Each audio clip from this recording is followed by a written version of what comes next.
아이가 어떤 특성인지를 또 알면 내 아이가 어떻게 행동하는지, 왜 이렇게 행동하는지 이런 것들을 이해할 수 있는 근거들이 많아진다고 볼 수 있는데요. 자기소개 부탁드립니다. 네, 안녕하세요. 저는 육아 처음이라 어렵지만 괜찮아 저자 명정은이라고 합니다. 저는 공립유치원 14년차 교사이자 두 아이의 엄마입니다. 육아와 일을 병행하면서 제가 느낀 좌절감 또는 기쁨을 글로 나누고 그러고 싶어서 책을 쓰게 되었습니다. 저는 완벽보다 회복 그리고 성장을 선택하려고 노력했습니다. 흔들릴 때마다 운동, 글쓰기, 그리고 독서로 저를 성장시키려고 노력하고 있는 중입니다. 제 경험이 보다 조금 어려움이 있는 부모님들에게 도움이 되었으면 좋겠습니다. 유아 전공을 했음에도 육아에 어려움이 있으셨나요? 사실 유아교육을 전공했지만 그리고 현직 교사로 있지만 육아는 전혀 다른 분야였어요. 발달 특성은 알고 있었지만 제 아이 앞에서 마주한 건 지식이 아니라 제 감정이더라고요. 힘듦이 쌓여가는 걸 인정하지 못했고 참고 자꾸만 견디다가 터져나오는 걸 받아들이기가 어려웠습니다. 그래서 그 밑바닥을 제 사랑하는 가족에게 보여주는 게 너무 좌절스러웠어요. 교실의 아이들은 사실 예측 가능한 교실 안에서 있고 저의 교육 전문성으로 아이들을 교육해 오지만 사실 집에서는 사랑하는 가족들 그리고 엄마로서 아이를 받아들일 때 아이는 엄마가 편안한 사람이고 사랑을 가득 줘야 하지만 또 잘못된 행동에 대해서는 훈육을 또 하게 되죠. 또 뿐만 아니라 돌봄이나 가사일 그런 것들 동시에 감당하면서 지치는 것들이 많이 생깁니다. 복합적인 정체성 속에서 제가 저의 중심을 잡는 것이 쉽지 않았습니다. 결국 그 안에서 제가 배운 건 완벽한 지도보다 충분히 좋은 회복이라고 배우게 되었죠. 그래서 감정을 인정하고 경계를 또 세우고 저를 돌보는 루틴을 다시 세우는 것. 그래서 둘 다 편안한 하루를 만들어 가는 것. 그것이 현직 교사인 저에게도 가장 어려웠고 그래서 더 소중한 배움이었던 것 같습니다. 맞벌이가 육아에 어떤 영향을 미쳤나요? 맞벌이여서 힘든 점은 사실 아이가 아프거나 그럴 때 돌봄을 해줄 수 있는 어떤 여력이 있는 어른이 필요한데 남편이나 제가 둘 다 어려운 상황이라고 할 때 이제 저희 집의 어른이나 또는 시댁의 어른들한테 도움을 요청하는 것 그런 것도 어려움이 있고 이제 제 마음 자체가 우리 아이가 아픈데 어떻게 하지? 하는 그런 마음이 좀 제일 힘든 것 같습니다. 그래서 맞벌이를 하면서는 경제적인 여유가 조금 있을 수 있지만 그런 아이를 육아하면서의 엄마로서의 마음은 조금 힘듦이 누구나 있을 것 같습니다. 육아 어떻게 해야 할까요? 아이들마다 저마다의 특성이 다 다른데요. 기질 검사를 하더라도 각각의 데이터가 하나도 겹치지 않는다고 합니다. 내 아이가 어떤 특성인지를 또 알면 내 아이가 어떻게 행동하는지, 왜 이렇게 행동하는지 이런 것들을 이해할 수 있는 근거들이 많아진다고 볼 수 있는데요. 저희 아이 같은 경우는 자기주도적인 성향이 굉장히 강한 아이다 보니까 영유아 시기에 원래 자율성이 커가는 내가 할 거야 라고 하는 시기에 특성과 맞물려서 굉장히 시너지가 컸었습니다. 그러다 보니 그냥 아이니까 도와줘야지 하는 엄마 아빠의 도움과 마찰이 생겨서 그때부터 좀 어려움이 있었던 것 같아요. 이런 성향의 아이를 키우고 있다면 아이가 옷을 어떻게 입든 신발을 뭐 거꾸로 신든 옷이 색깔이 이상하든 그냥 아이가 해볼 수 있게 기회를 주시는 것이 좋을 것 같습니다. 또한 아이가 실수를 해도 아이가 스스로 받아들이기가 수월해지고 왜냐하면 스스로 선택을 했으니까요. 그리고 아이는 기다려주는 부모를 보면서 존중을 받는 그런 느낌을 받고 사랑을 받는 느낌을 받게 될 것입니다.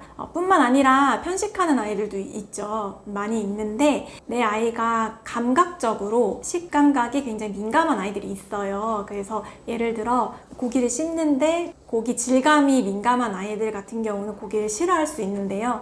그런 아이들은 단백질류를 대체해서 준다든지 아니면 이제 불편하지 않는 고기류를 선택해서 줄 수 있는 것처럼 내 아이의 특성을 고려하는 것은 좀 중요합니다. 그래서 내 아이에게 관심을 갖고 어떤 특성이 있는지 관찰을 하는 방법이 제일 아이의 특성을 고려할 수 있는 방법 중 제일 쉬운 방법이죠. 엄마 아빠가 제일 잘 알 것입니다. 하지만 처음부터 잘 알 수는 없어요. 내 아이도 저와 다른 타인이기 때문입니다. 그리고 처음 만난 아이이기도 하니까요.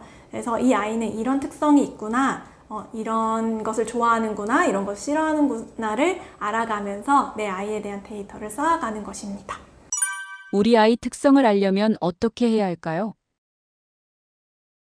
아이를 관찰한다는 건 말 그대로 그냥 보는 것일 수도 있지만 내 아이가 어떤 관심을 가지고 있는지에 대해서 내가 관심을 기울이는 거예요. 예를 들어서 내가 좋아하는 어떤 음식이 있으면 그것에 대해서 관심을 갖고 관찰을 하듯이 내 아이도 마찬가지로 우리 아이는 이런 부분이 좋아하는지, 이런 부분이 싫어하는지, 또 이런 부분이 예민한지, 또 둔감한지 이런 것들을 파악하는 그런 기준을 가질 수 있습니다. 아이는 상상력과 함께 자란다는 말, 어떤 의미인가요? 유아기는 상상력이 자라나는 시기입니다. 그래서 상상력 발달은 성인이 되어서의 상상력 발달의 토대를 형성하기도 하지요. 그래서 삐아제라는 학자가 인지발달 이론에서 말하면 유아기는 전조작기라고 하는데요. 이 시기에는 유아가 상징적 사고를 발달시키고 상상을 하면서 실제 사물이나 개념을 상징적으로 대체하는 과정을 습득한다고 보았습니다. 이러한 경험은 성인이 되었을 때 보다 추상적인 개념을 다루고 복잡한 아이디어를 조직화하는 능력을 형성하는 데 중요한 기초가 된다고 합니다. 유아기 동안에 발달하는 상상력은 세 가지로 나누어서 설명을 드릴 수 있어요. 첫 번째, 인지발달 측면에서 상상력은 상상하는 과정에서 사고를 하면서 새로운 아이디어를 창출하고 창의성을 키워갑니다. 그리고 뿐만 아니라 다양한 상황에서의 예측을 할 수 있도록 도와주고 또 일상생활에서의 문제를 효과적으로 할 수 있도록 해줍니다. 두 번째로 언어 발달 측면에서 상상력은 아직 언어 표현이 미숙한 아이들이 자신의 상상을 자유롭게 표현을 하는 과정을 통해서 자신의 경험을 표현하고 그리고 이해하는 기회가 될 수 있습니다.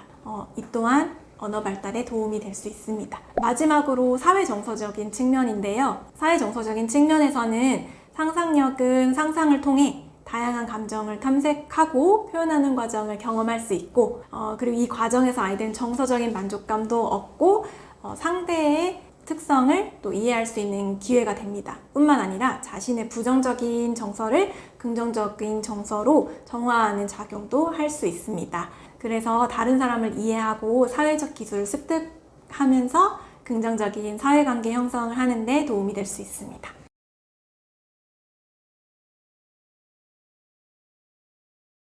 영유아기 상상놀이 어떻게 해주면 좋을까요? 영유아기 아이들은 상상놀이를 늘 즐겨 합니다. 이게 발달 특성이기 때문인데요. 상상력이 발달하기 때문이죠. 그래서 아이의 세계는 그 모든 것이 될 수 있어요.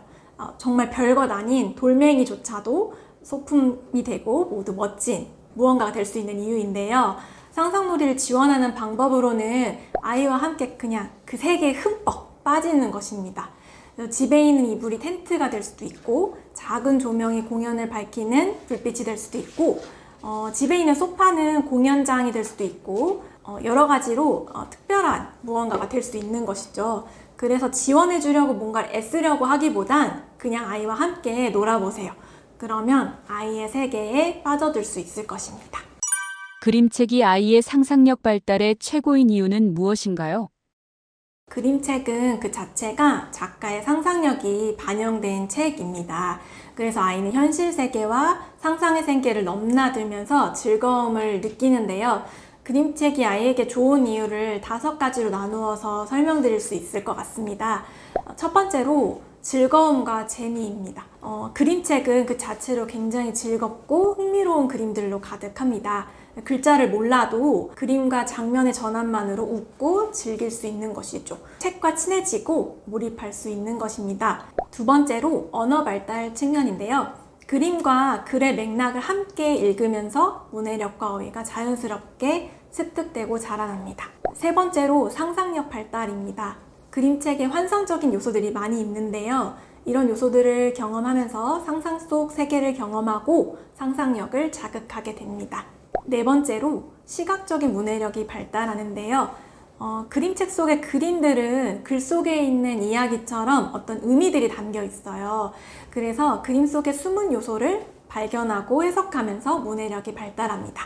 다섯 번째로 예술적 감수성과 심리감의 발달입니다. 그림책은 무릎 위에 미술관이라고도 표현을 합니다. 그림책 속 그림은 그림책 작가들의 예술 작품이기도 한데요. 다양한 디자인과 예술적인 디자인들이 담겨 있고 예술적으로 꾸며진 단어와 그림은 아이의 예술적 감수성과 심리감을 자연스럽게 발달시킬 수 있습니다. 그림책을 이용해서 상상력을 키워주는 방법은 아이와 좋은 그림책을 많이 읽고 아이가 상상의 경험을 풍부하게 할 수 있도록 도와주는 것입니다. 재미있는 그림책은 아이가 자연스럽게 계속 읽어달라고 할 거예요. 무한 반복인데요.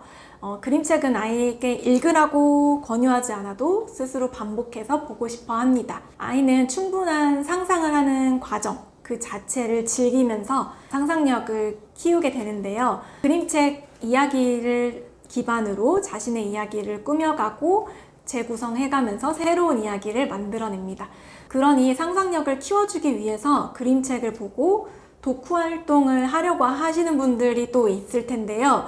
굳이 독후 활동을 하기 위해서 무언가를 준비하려고 하지 않으셔도 괜찮습니다. 사실 독후 활동이라는 건 그림책을 보고 나서 어떤 활동들을 모두 활동이라고 포함시킬 수 있어요. 예를 들어 그림책 속 이야기를 읽어준 부모와 함께 나누는 것도, 그리고 아이와 그림책 이야기를 전시해 놓은 것과 뮤지컬 등을 보는 것도, 그리고 그림책 이야기를 연장선으로 미술관이나 박물관을, 그리고 공원 등을 나들이로 가보는 것도 독후 활동입니다.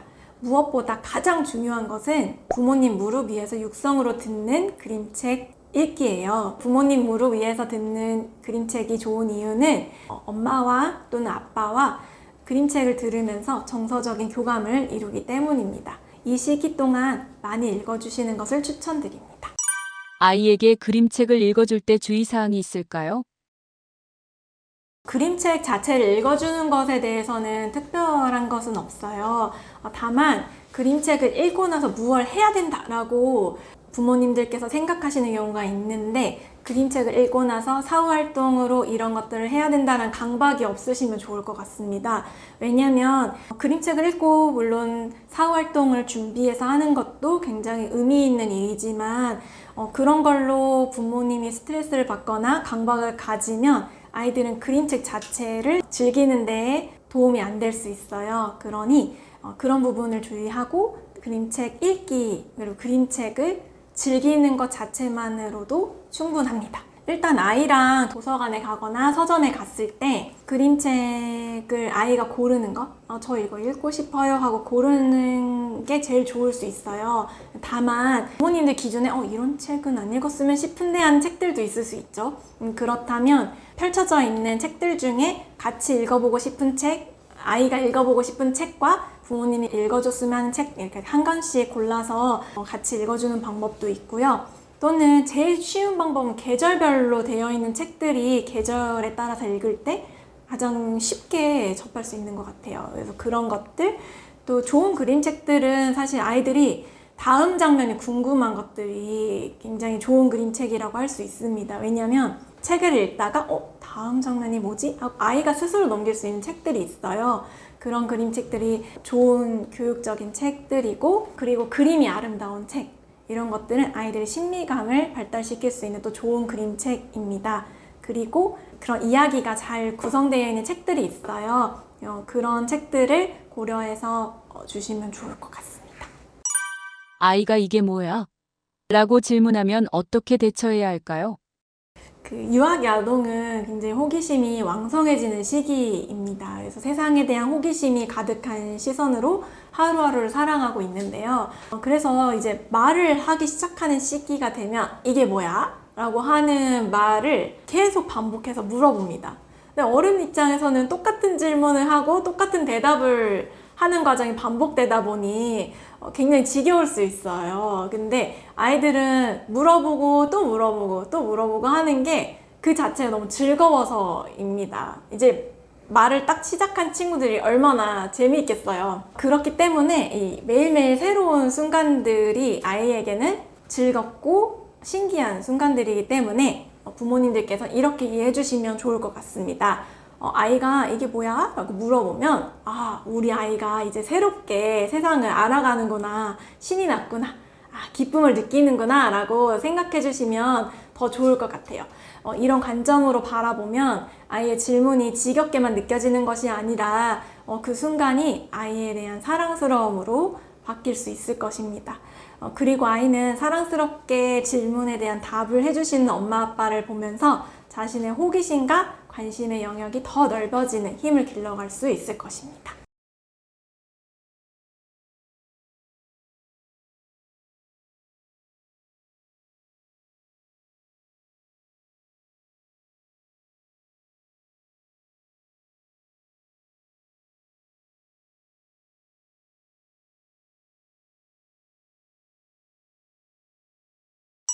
아이를 데리고 숲에 가야 하는 이유는 무엇인가요?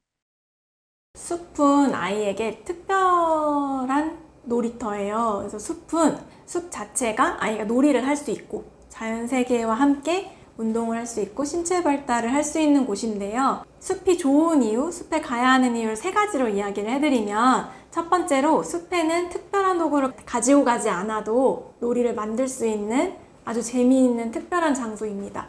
낙엽을 줍거나 떨어진 가지를 줍거나 돌멩이, 열매 등등을 주어서 놀이를 마음껏 할 수 있어요. 그 안에서 소꿉놀이를 할 수도 있고 집을 지을 수도 있고 아이에게는 펼쳐져 있는 멋진 놀이터이죠. 두 번째로 아이는 숲속에서 탐색을 하고 탐구를 하면서 스스로 숲속 탐험가나 과학자가 될 수 있습니다. 여러 가지 자연물들을 관찰하고 또 새소리도 듣고 물소리도 들으면서 자연스럽게 자연과 친해지는 곳이 될 수 있죠. 마지막으로 산과 같이 오르막길, 내리막길이 있는 곳에서 아이가 전신을 움직이고 숲의 좋은 공기를 마시면서 아이의 신체 발달은 덤으로 얻을 수 있습니다. 우리는 사실 미세먼지가 많고 날씨가 굳으면 바깥 활동을 좀 자제하려고 하는 경향이 있지요. 근데 핀란드 유치원은 영하 15도 이하로만 내려가지 않으면 바깥 활동을 무조건 나간다고 합니다. 뿐만 아니라 독일의 숲 유치원도 연중 날씨와 관계없이 매일매일 운영하고 비가 오나 눈이 오나 바람이 부나 야외 활동을 합니다. 그 이유는 아이들이 자연 속에서 더 활발히 움직이고 놀고 배우면서 자연과 더불어 살아가는 태도를 만들어갈 수 있기 때문입니다. 또한 자연 재료를 가지고 놀면서 창의성과 상상력 또한 증진되기 때문입니다. 사실 숲에 가서 아이랑 무엇 해줄까라고 하는 것보다 그런 고민을 하지 말고 숲으로 가는 것이 먼저입니다. 숲은 아이에게 심심할 틈을 주질 않아요. 집에만 있으면 사실 아이들이 심심해서 TV도 보여주세요, 뭐도 해주세요, 엄마 이거 놀아주세요, 저거 해주세요 하잖아요. 숲에서는 그럴 틈이 없어요. 다만 아이가 그렇게 마음껏 놀 수 있게 안전한 환경을 마련해 주는 것이 중요할 것 같습니다. 그래서 아이가 안전하게 놀이할 수 있도록 편안한 복장을 챙겨주시고 숲에서 놀다 보면 상처가 생길 수 있으니 비상약품도 챙겨주세요. 이럴 때를 대비해서 비상약품을 챙기는데 이때 모기 진드기 기피제도 챙겨주시면 좋을 것 같습니다. 마실 물도요. 관찰하고 채집하는 것을 좋아하는 아이라면 채집통이나 또 관찰 도구를 챙겨가는 것도 도움이 될 수 있습니다. 그 외에는 아이를 숲에 맡겨보세요. 아이는 그 안에서 스스로 놀이를 찾고 탐구하고 탐색하면서 시간 가는 줄 모를 거예요. 그래서 아이와 함께 또 어린아이의 시절로 돌아갈 수 있는 또 귀한 시간이 될 수 있을 것입니다. 저희 집에서 다행히 산과 공원이 좀 가까이 있어요. 그래서 산은 자주 가진 않지만 그래도 날씨가 좋은 날 아이와 산책하면서 같이 즐겨보려고 하고 있고요. 그리고 이제 공원 같은 경우도 아이랑 같이 나가는데 사실 공원에서는 숲놀이라고 생각하고 나가지는 않고 채집채와 채집통을 챙겨서 나가요. 그러면 아이가 거기 공원에서의 놀이터에서 놀기도 하지만 또 어떤 자연물들을 채집하거나 또 곤충이나 애벌레가 많이 나타나는 그 계절이 오면 그런 계절별로 아이들이 노는 게 좀 달라지는 걸 볼 수 있어요. 그래서 아이 덕분에 계절별로 달라지는 어떤 자연의 변화를 저도 같이 느낄 수 있고 그 안에서 같이 관찰하고 탐색하는 아이가 되는 것 같아요. 그래서 봄 같은 경우는 꽃들이 워낙 많이 피는 시기이다 보니 봄 내음을 많이 같이 느낄 수 있고, 여름에는 여름대로 덥기는 하지만 계곡이 있는 산에 가서 물놀이도 즐기고 물 위에다가 나뭇잎도 띄워서 놀기도 하고 그렇게 계절을 느끼고요. 가을이 되면 가을은 정말 보물 같은 계절인데요. 낙엽이 색색별로 있고 열매들도 많이 떨어지는 계절입니다. 그래서 열매와 낙엽들, 이런 자연물들을 수집하면서 같이 아이가 놀이를 할 수 있어요. 또 마지막으로 겨울에는 아무것도 없을 거라고 생각이 들지만 겨울은 겨울대로의 재미를 찾을 수 있어요. 어떤 재미냐면 겨울에는 낙엽들이 다 떨어져서 나무가지만 있잖아요. 근데 그 나무가지들을 아이랑 관찰하다 보면 나무마다 가지가 모양이 다 다른 것을 발견할 수 있어요. 사실 저도 아이가 없을 때는 그 나무들이 다 다른지 어떤 모양인지 관심이 별로 없었는데 아이랑 관찰을 하다 보니 이 나무는 이런 모양이었네, 저런 모양이었네 하고 나무들만의 모양들을 찾을 수 있었습니다. 그래서 숲에 가서 놀이하는 것 자체만으로 아이가 즐거울 수 있다라는 뜻은 아이와 어른이 보지 못했던 그런 것들을, 평소에 보지 못했던 것들을 경험할 수 있는 또 귀한 시간이 되는 것 같습니다. 저희 아이는 애벌레나 나비, 또 이제 곤충들이 나타나면 그때 반응을 좀 크게 했던 것 같아요. 그래서 풍뎅이를 만났다던가 아니면 나비가 나타나면 그걸 잡고 싶어서 잡아서 관찰하고 싶어서 뛰어간다거나, 계곡에 갔을 때 물고기가 있으면 물고기 한번 잡아보고 싶어서 물속에 들어가 본다거나 그랬던 경험들이 아이와 물감놀이를 하는 것이 왜 좋은가요?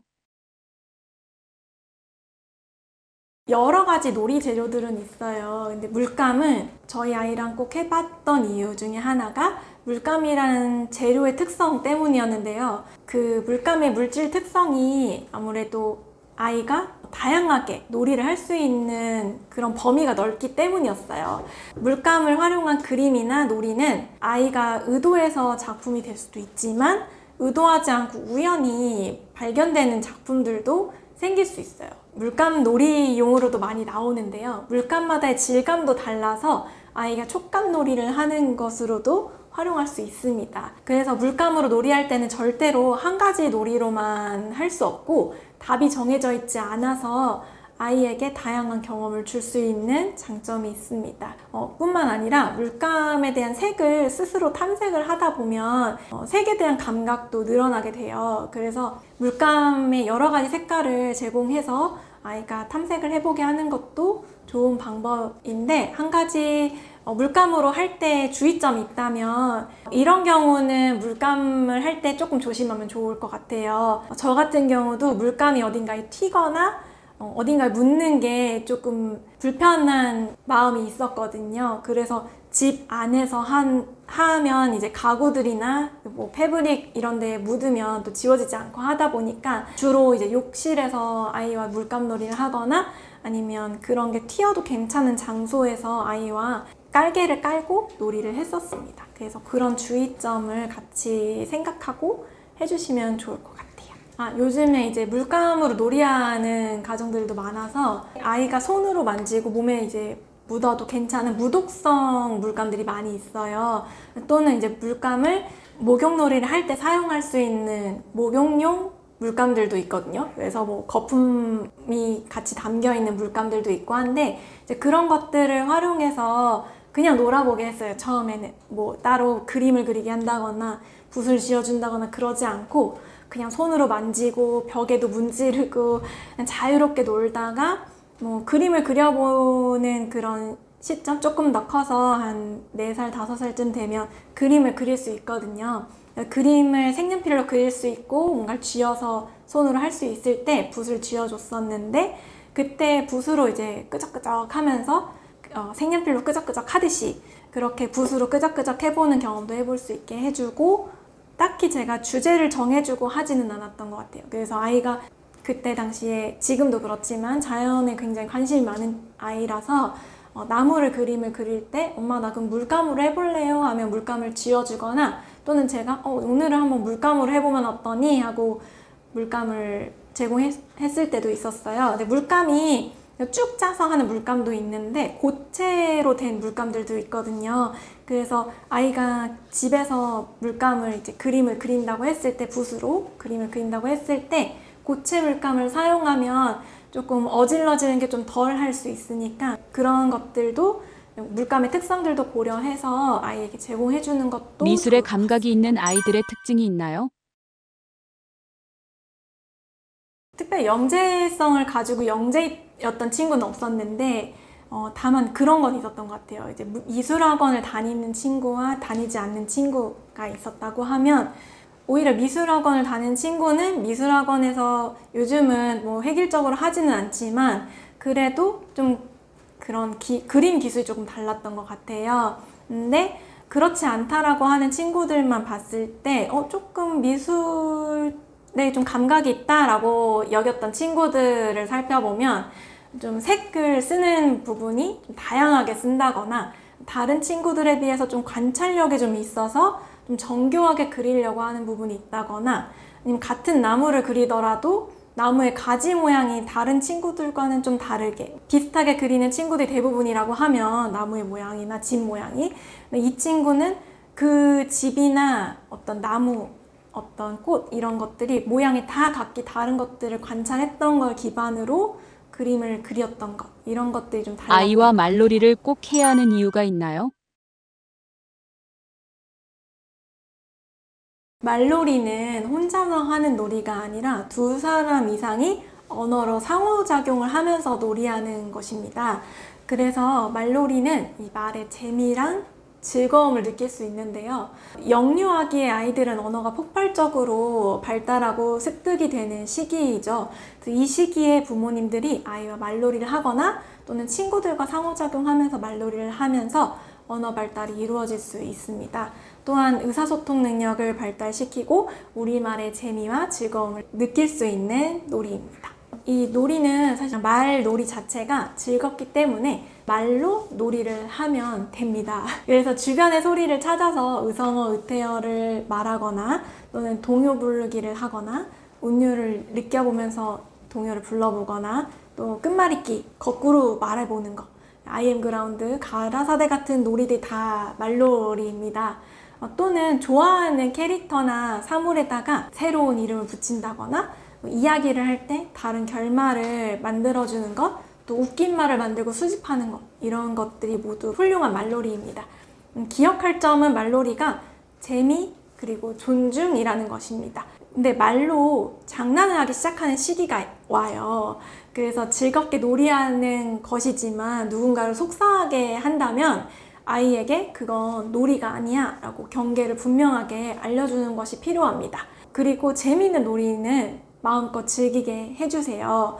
그렇게 놀이를 하다 보면 어휘와 문해력도 그리고 부모와의 관계도 자라날 수 있을 것입니다. 이제 아이가 말장난을 할 때 조금 상대방을 기분 나쁘게 하는 말을 하거나 놀리는 말로 했다고 했을 때 뭐 예를 들면 아이들이 똥이나 이제 그런 것들을 좋아하는데 서로 재밌게 놀 때는 괜찮지만 그게 갑자기 상대방의 기분이 나빠지는 상황이 됐다. 상대방이 싫어하거나 친구가 싫어하는 행동을 했다면 안 되는 것이라고 이제 아이가 왜라고 하는 시기가 또 오는데요. 왜요병이라고 불리기도 합니다. 아이가 호기심이 많아지기 때문인데요. 이 시기는 아이의 인지랑 언어 발달이 되면서 궁금한 것들을 물어보던 시기에 묻기 시작하면서 생기는 것입니다. 그래서 부모 입장에선 자연스러운 아이의 성장이라서 박수를 보내줘야 되는 것이지만 끊이지 않는 왜요라는 질문에 난감해지기도 하죠. 아이가 왜요라고 질문하기 시작했다면 이것이 정말 궁금해서 하는 건지 아니면 부모의 관심을 받기 위해서 그런 건지 상상 속에서 왜 궁금해진 건지 등등을 파악하는 것이 필요할 것 같아요. 이런 이유를 안다면 부모가 아이의 질문에 대답하기가 좀 더 나아질 것 같은데요. 취학 전 아이들의 질문과 말은 사실 깜찍하고 귀여울 때가 좀 더 많아요. 예를 들어 달님이 숨바꼭질한다고 생각하거나 나무가 나를 위해서 인사를 해준다고 생각하거나 또는 나뭇가지에서 떨어지는 나뭇잎이 나무가 주는 선물이라고 생각하거나 또는 반딧불이를 반짝벌레라고 우기기도 하니까요. 이 시기는 금세 지나가고 이런 말을 들을 날이 많지 않다고 합니다. 이 시간을 누릴 수 있을 때 충분히 아이와 즐기고 행복한 시간 누렸으면 좋겠습니다. 아이가 이게 뭐야 하는 것처럼 왜요 하는 말도 계속 끊이지 않게 하게 돼요. 그러다 보면 부모님들이 그만 말했으면 좋겠다 하고 생각하게 될 텐데요. 그럴 때 그만 말해, 그런 걸 왜 물어보는 거야 처럼 이제 아이의 말을 끊거나 수용하지 않고 존중하지 않는 말을 하지 않도록 주의하는 것이 필요합니다. 부모도 사실 모든 것을 다 알고 있는 것이 아니다 보니까 대답하기 어렵거나 난처한 그런 질문들도 있을 수 있어요. 그럴 땐 솔직하게 엄마도 이건 잘 모르겠다, 우리 집에 가서 한번 찾아볼까? 라고 하거나 우리 그러면 이건 좀 3초 뒤에 한번 대답을 같이 해볼까? 라고 하거나 이렇게 시간 텀을 좀 두는 것도 필요할 수 있습니다. 그리고 아이가 꼬리에 꼬리를 물듯이 계속 왜? 라고 이야기를 한다면 아이에게 되려 생각을 되물어보는 것도 도움이 될 수 있어요. 그래서 왜 그럴까? 너의 생각은 어떠니? 라고 물어보는 것도 계속 왜? 라고 물어보는 거에 대한 그런 꼬리에 꼬리를 무는 것에 대한 도움이 될 수 있습니다. 내가 할 거야 라고 아이가 말하기 시작했다면 이제 아이가 스스로 무언가 할 수 있는 게 많아지겠구나 라고 기회다 라고 생각하시는 게 좋겠습니다. 왜냐하면 이 시기에는 아이의 자율성이 싹트고 아이가 스스로 해보는 경험이 쌓이면 아이는 이후에 더 많이 스스로 주도적으로 해나갈 수 있는 힘이 생기기 때문입니다. 그래서 아이가 내가 할 거야 라고 한다면 아이가 직접 할 수 있는 것들을 실제로 제대로 수행하지 못하는 것이라도 위험하지만 않다면 해볼 수 있게 충분히 기회를 주시면 좋겠습니다. 예를 들어 어린이집 가기 전에도 신발을 혼자 신는다든지 아니면 양말을 혼자 신어본다든지 옷을 혼자 입어본다든지 하는 등으로 실랑이를 할 때가 있어요. 그래서 실랑이를 하기보다 아이에게 그냥 맡겨봐 주시고 조금 더 어린이집 가기 등원하기 전에 시간을 조금 더 여유 있게 가지고 해보시면 좋을 것 같고요. 그리고 아이가 부모님이 이제 기회를 주고 믿어주고 있는 것을 충분히 느끼고 있어요. 그래서 그 안에서 그리고 그 경험 속에서 충분히 실패도 경험하고 성공하는 경험도 길러가면서 여러 가지 아이는 괜찮다는 메시지를 얻어갈 수 있을 것입니다. 아이가 스스로 할 수 있게 하는 거는 내가 하고 싶어 하는 내적 동기입니다. 아이 안에 있는 힘이 발휘가 되려면 아이는 스스로 자신이 무엇이든 해낼 수 있고 자신감이 많은 사람이라고 인식하는 것이 중요한데요. 이렇게 되려면 부모는 아이의 힘이 자라날 수 있게 영양분을 주는 것이 중요합니다. 그래서 그것은 영양분을 주는 방법은 부모가 매일 차곡차곡 감사의 말, 긍정의 말을 아이에게 전해주고 그리고 아이가 자발적으로 충분히 잘 놀면서 자율성을 기를 수 있도록 충분한 경험을 제공해주는 것이 필요합니다. 자기 분야에서 성공한 사람들을 보면 행복한 마음으로 행복하게 자신의 일을 좋아해서 하기 때문인 경우가 많아요. 사람은 누구나 자기가 원해서 할 때 열심히 할 수 있고 재미있게 할 수 있습니다. 아이가 어리다고 자기 결정을 못하지 않아요. 그래서 아이에게 의사결정을 할 수 있는 기회도 충분히 주시고 함께 의논하다 보면 그렇게 하나씩 쌓여가다 보면 아이에게도 스스로 할 수 있는 마음과 힘이 자라날 수 있을 것입니다. 농구 선수 마이클 조던 굉장히 유명하잖아요. 이 마이클 조던은 선수 생활을 하면서 무려 9,000개가 넘는 슛을 놓치고 300회에 달하는 경기에서 실패했다고 합니다. 그는 사는 내내 계속해서 실패를 거듭했고 실패하고 또 실패한 경험이 훌륭한 농구 선수로 성공하게 된 비결이라고 하는데요. 시도를 한다는 건 꼭 사실 성공의 경험만을 주지는 않습니다. 때로는 실패의 경험도 안겨주기도 하죠. 실패의 경험뿐만 아니라 이를 긍정적으로 처리하는 과정도 굉장히 중요합니다. 이를 위해서는 부모님은 나의 재능이나 지능이 아니라 내 노력으로 할 수 있는 것임을 믿어주고 도와주어야 하는데요. 이 노력을 통한 경험은 소중한 경험일 뿐 아니라 그 과정에서 이룬 어떤 가치를 느낄 수 있게 됩니다.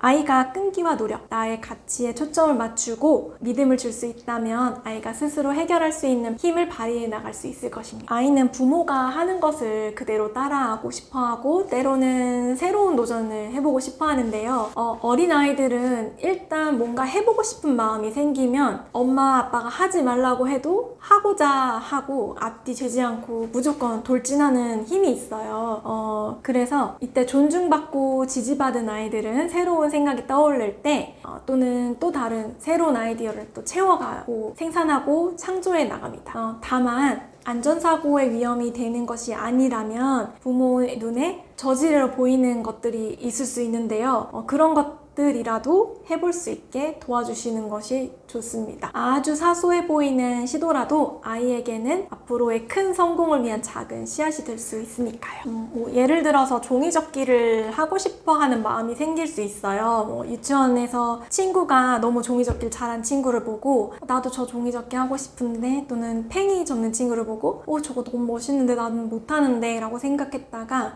이제 종이를 가지고 와서 엄마 나도 종이접기 해보고 싶어요 하는 말을 했을 때 무슨 종이접기니? 라고 하는 엄마는 없을 거예요. 그렇다면 뭘 접고 싶니? 하고 이제 종이접기 책을 가지고 같이 본다든지, 혹은 요즘 유튜브에 종이접기들이 잘 나와 있으니까 그런 것들을 보면서 같이 할 수 있을 텐데, 사실 종이접기 같은 경우는 아이들이 잘 접기 어려운 부분들이 많이 나와요. 그래서 엄마들이 힘들어 하시는 부분들이 있는데 내가 다 접어줘야 돼요 이렇게 하는 경우들이 많더라고요. 하지만 옆에서 조금씩 도와주면서 엄마가 다 접어주는 것이 아닌 아이한테도 조금씩 기회를 주는 거예요. 엄마가 이만큼 접어줄 테니까 너도 여기 한번 접어볼래? 그렇게 하면서 시도를 조금씩 늘려가다 보면 아이도 이거 내가 할 수 있는 거네? 별거 아니었네 라는 마음이 들고 그 다음 스텝으로 넘어갈 수 있게 도와줄 수 있을 것 같습니다. 떼쓰고 소리 지르고 우르는 이 3종 콤보를 경험하는 부모님들은 굉장히 애가 닳고 힘이 들 거예요. 근데 이 세 가지 3종 콤보는 유아의 발달 신호예요. 자의식이 커지고 내가 정하고 싶어 라는 신호이거든요. 다만 너무 과하게 이제 때를 부린다면 이것은 감정 조절과 표현의 미숙이라고 이해해야 합니다. 이때 아이를 도와줄 수 있는 방법은 4가지 순서로 기억해 주시면 좋을 것 같은데요. 첫 번째는 일단 아이의 진정을 먼저 하도록 도와주는 것입니다. 아이가 감정을 진정할 수 있게 안전한 장소로 이동을 하거나 주변을 정리하거나 또는 조용한 장소로 이동을 할 수 있습니다. 그래서 그 아이 옆에서 진정할 수 있도록 도와주고 지켜봐주는 것이 필요합니다. 두 번째는 공감 그리고 인정하는 것인데요. 아이가 이제 진정을 하고 난 다음에 이야기를 할 수 있는데, 아이가 왜 이런 때 울음, 고집을 부렸는지를 엄마는 알 수 있을 거예요. 또는 모를 수도 있지만 너가 이래서 속상했구나, 아니면 이걸 하고 싶었구나, 또는 그래서 많이 속상했구나 하면서 이제 공감해주고 인정해주는 거예요. 감정에 대해서요. 그리고 세 번째는 제한점과 허용점을 알려주는 거예요. 아이가 이제 감정이 격해졌을 때 물건을 던지거나 또는 이제 엄마를 때리거나 하는 잘못된 행동들을 할 수 있어요. 그럴 때 제한점을 알려주는 거예요. 화가 났다고 물건을 던지는 건 안 되는 거야. 그렇게 이야기를 해주고, 또는 이제 허용점을 이야기할 때는 아이가 울고 울음을 그쳤지만 아직 눈물을 더 흘리고 싶은 마음이 들 수도 있어요. 그러면 아이에게 눈물이 더 날 것 같다면 속 시원하게 더 울어도 되니까 엄마 기다려줄게 라고 이야기를 해줄 수도 있습니다. 그리고 물 좀 마시고 숨 좀 돌려볼까? 엄마가 좀 안아줄까? 하고 이야기할 수 있습니다. 마지막으로 아이가 회복을 한 후에 아이랑 대화를 하고 감정 표현과 조절에 대한 연습을 해보는 건데요. 아이가 감정이 가라앉으면 아이에게 왜 그렇게 울게 됐는지, 왜 때를 부렸는지 이유를 물어볼 수 있어요. 아이의 이유를 듣고 울거나 소리치지 않고 말할 수 있는 방법을 알려주고 같이 연습해 보는 것이 필요합니다. 아이가 사실 진정을 스스로 하는 것이 쉽지 않습니다. 왜냐하면 아직 자기 조절에 대한 미숙함이 있기 때문인데요. 아이가 스스로 감정을 조절하는 법을 익힐 수 있도록 도와주려면 아이에게 감정을 조절할 수 있는 기회를 주는 것이 중요합니다. 첫 번째로 평소에 집안에 감정을 가라앉힐 수 있는 장소를 마련해 주는 것이 필요합니다. 그래서 감정을 조절할 수 있는 공간은 아이가 스스로 조절하고 자기 원칙을 지킬 수 있도록 도와주는 것인데요. 특별히 막 어떤 거창한 공간을 만들지 않더라도 집안의 한켠에 소파에 앉아서 하거나 아니면 소파 옆에 공간이 될 수도 있고 아이가 편안함을 느낄 수 있는 빈백 의자가 될 수도 있고 또는 실내용 놀이 텐트를 만들어서 공간을 만들 수도 있습니다. 또는 아이의 실제 생활하는 방이 될 수도 있고요. 이 공간의 핵심은 아이가 마음 편해지고 기분이 좋아지는 공간이다 라고 느끼는 것입니다. 이 공간에 오면 화가 났던 내 마음이 가라앉고 내 마음을 기분 좋게 할 수 있는 것이죠. 그래서 그런 공간을 아이와 함께 만들거나 아니면 공간을 정해보는 것이 좋겠습니다. 두 번째로 아이의 감정이 격해지는 상황이 실제 발생했을 때 그 공간으로 가서 진정을 하는 것입니다. 그래서 마음이 괜찮아지면 다시 이야기 나누자, 또는 방으로 가서 진정하고 오자, 또는 너가 진정이 될 때까지 엄마가 여기서 기다릴게 하거나 아니면 엄마랑 같이 들어가서 엄마가 옆에서 같이 도와줄게, 진정될 때까지 여기서 한번 진정해보자, 여기서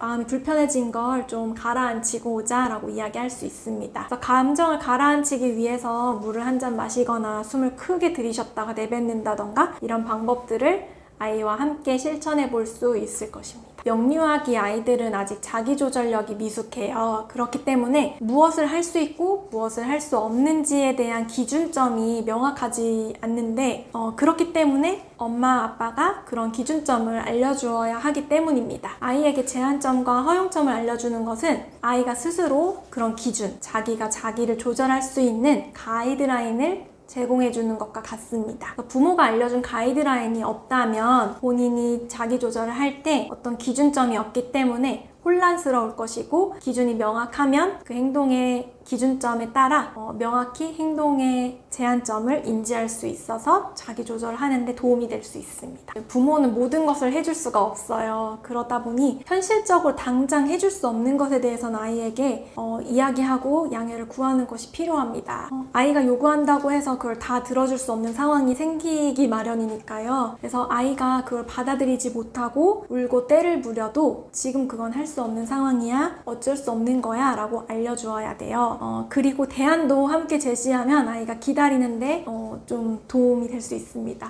제가 3가지 정도의 아이와의 예시를 들어드리려고 하는데요. 첫 번째로는 운전을 할 때, 제가 운전을 하고 있을 때 아이가 음악을 틀어달라는 요청을 할 때가 있었어요. 운전하고 있는 저한테 아이가 듣고 싶은 노래가 있다고 뭔가를 틀어달라고 하는 요구였죠. 음악을 검색하고 찾으려면 운전 중에는 할 수 없으니 빨간불이 되었을 때 도와주겠다라고 이야기를 했어요. 그래서 이렇게 저는 이야기를 했습니다. 엄마가 운전하고 있을 때에는 음악을 검색하거나 하는 것이 위험해. 너가 듣고 싶은 마음은 충분히 이해해.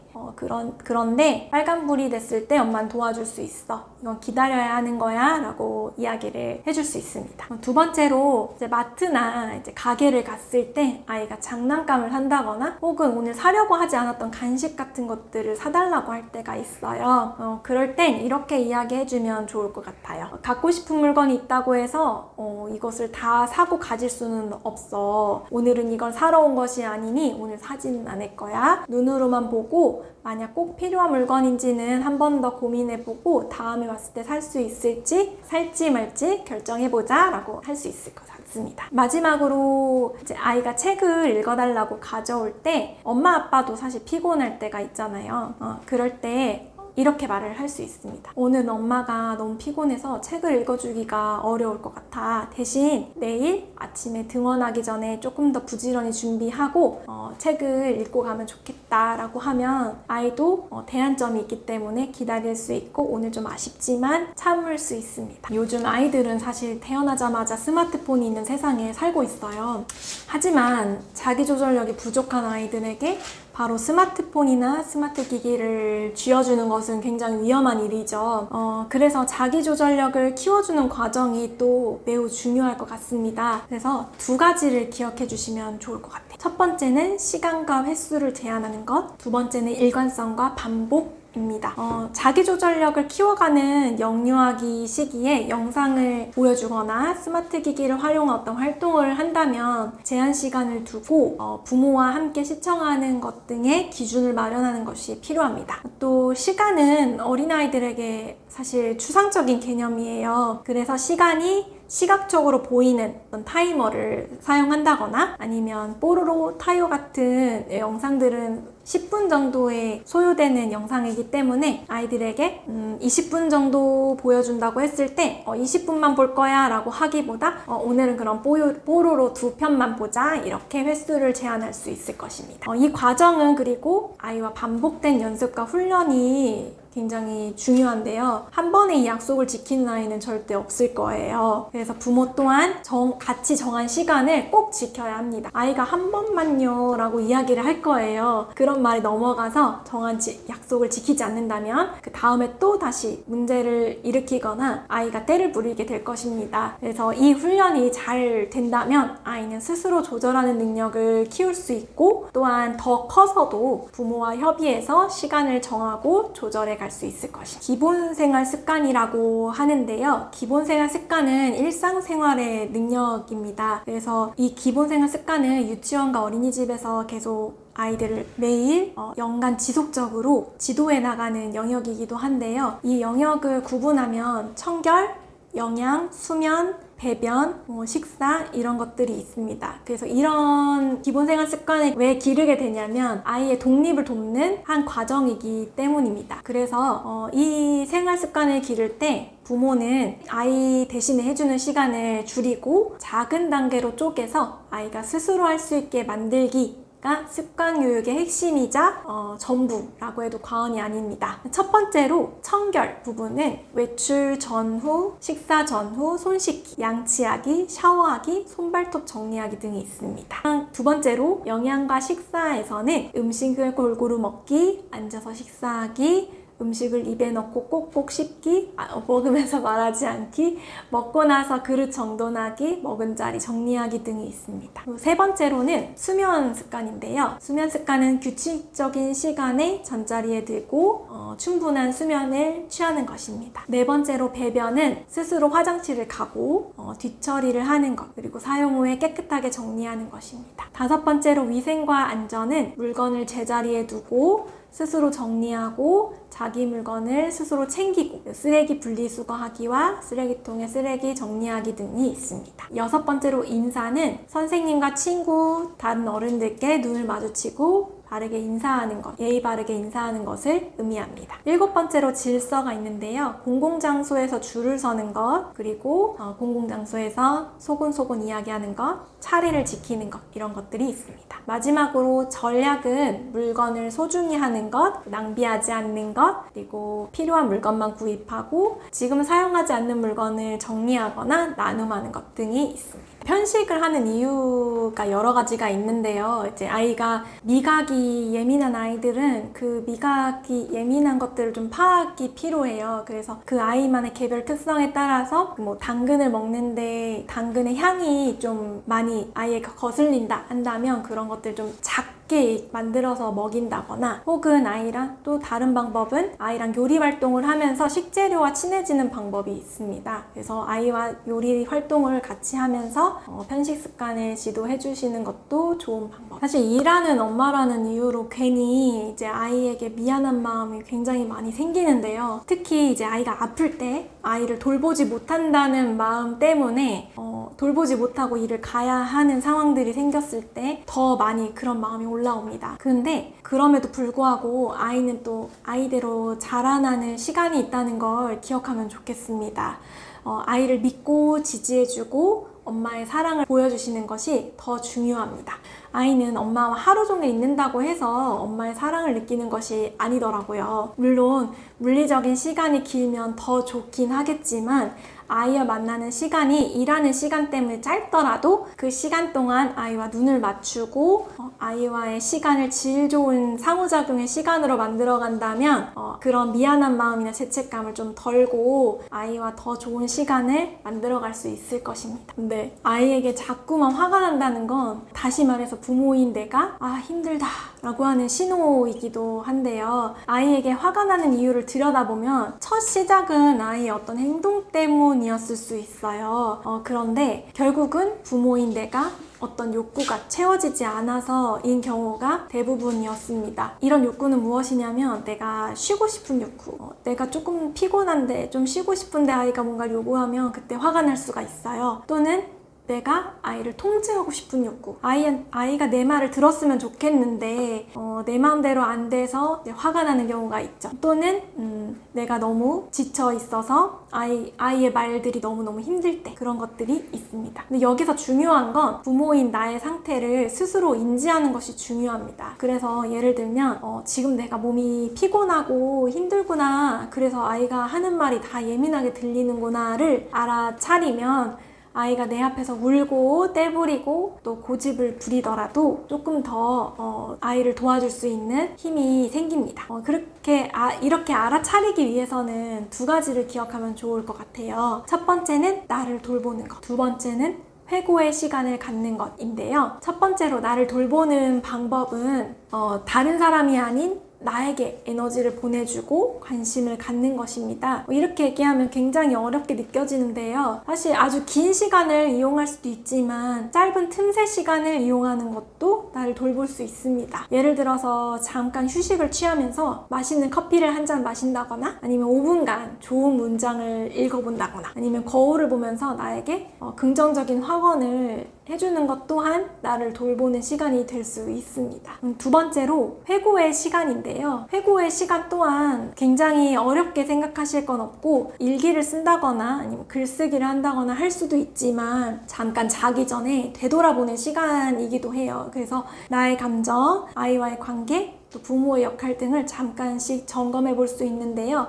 오늘 하루 동안 내가 불편했던 감정이 있다면 어떤 것이 불편했는지 탐색해 볼 수 있고 또 아이와의 관계에서 좋았던 점이나 또 이런 점은 좀 개선했으면 좋겠다 하는 것들을 찾는다거나 아니면 부모님의 역할에 있어서 힘을 줄 부분과 뺄 부분 이런 것들을 찾아보는 것이 중요합니다. 이 시간 덕분에 아이와의 이런 관계 개선이나 또는 나 스스로에 대한 점검이 될 수 있기 때문인데요. 이걸 매일매일 하는 것이 어렵다면 일주일에 한 번이라도 해보는 것을 추천드립니다. 꼭 한 가지를 해야 된다 하면 스스로 하는 것.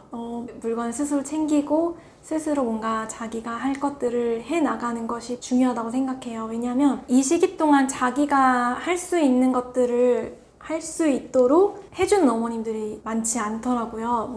예를 들면 가방을 혼자 스스로 매는 것. 사실 대부분의 어머님들이나 어른들이 아이의 가방을 메어줘요. 근데 가만히 지켜보면 초등학교 가서도 부모님들께서는 가방을 메어주시는 분들이 많이 있더라고요. 근데 그렇게 되면 아이는 내 물건을 내가 챙긴다라고 생각을 하지 않게 될 수 있습니다. 그래서 유치원에서부터 이런 부분을 길렀으면 하는 부분은 스스로 자신의 물건을 챙기고 스스로 자기가 독립적으로 해나가는 어떤 작은 실천들을 도와주는 것이 필요하다고 생각합니다. 학부모 상담을 할 때 우리 아이에 대해서 조금 더 파악을 하기 위해서 이런 질문들을 하면 좋을 것 같아요. 예를 들어 아이는 사실 유치원에서 사회생활을 하고 있는 것이다 보니 집에서의 모습과 기관에서의 모습이 좀 다를 수 있거든요. 그래서 아이의 장점이나 혹은 단점 이런 것들을 파악해두면 아이에 대해서 더 도와주고 성장하는 데 도움을 줄 수 있는 부분들이 생길 수 있습니다.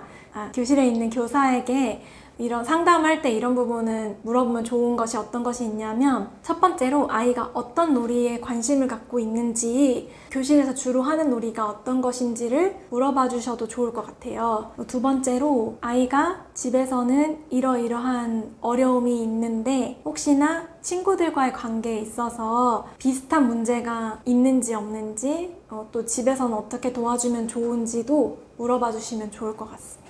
육아의 이제 마지막 종착점이라고 한다면 결국 아이의 독립을 도와주는 여정이라고 생각합니다. 그래서 우리는 계속 아이들에게 가르치고 훈육하고 사랑으로 돌보죠. 잘하는 육아의 기준은 사실 부모와 아이가 서로 편안한 하루를 보내는 것이라고 생각합니다. 육아는 완벽한 것이 아니라 회복과 성장의 과정이라고 생각합니다. 그래서 우리가 힘든 이유는 사실 부모와 아이 모두의 에너지가 소진되기 때문인데요. 부모가 훈육하고 반복 설명하고 또 아이의 기다림을 견디고 때로는 아이가 건드린 내 감정이 흘러나올 때 막 폭발하기도 하죠. 동시에 집안일이나 각자 일까지 감당해내려면 겹겹이 쌓여진 과업들 속에서 부모인 내가 스스로를 조절하고 좋은 어른으로 자라려고 하는 것들이 좀 어렵습니다. 그래도 육아를 잘 한다는 것은 이 힘든 과정을 지나면서 아이와 나의 성장을 알아차리고 그 여정을 조금이라도 즐길 수 있는 여유를 갖는 것일지도 모른다고 생각합니다. 시청해주신 구독자 여러분, 이미 여러분은 충분히 좋은 부모입니다. 육아는 아이의 독립을 돕는 여정이고 잘하는 육아는 아이와 나 그리고 부모와 자녀 간의 편안한 하루가 하루하루 늘어나는 것이라고 생각합니다. 완벽보다는 회복과 성장을 선택하고 겹겹이 쌓여진 과업 속에서 내 감정을 조절하는 연습도 필요합니다. 아이를 더 잘 키우고 싶은 마음이 앞설 때마다 아이의 속도와 기질 그리고 이 시기에 꼭 필요한 놀이와 쉼을 함께 떠올려 주시면 좋겠습니다. 오늘의 작은 여유가 부모와 자녀의 내일을 키워갑니다. 감사합니다.